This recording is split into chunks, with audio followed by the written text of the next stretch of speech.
How to delete Reddit account on iPhone. To get started, first of all go ahead and open up the Chrome browser on your phone. The Google Chrome app allows users to browse the web, manage tabs, search the web, and synchronize settings across devices. Once you're here, go to reddit.com and log into your Reddit account. You will then be taken to the Reddit homepage. On this page, go to the top right corner and tap on your profile.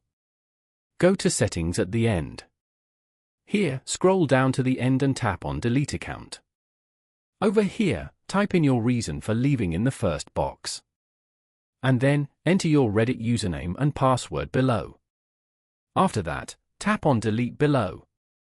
Following these steps, you can easily delete Reddit account on iPhone. Thank you for watching. Please leave a like if this tutorial helped you, or leave a comment below if you have any questions related to the video.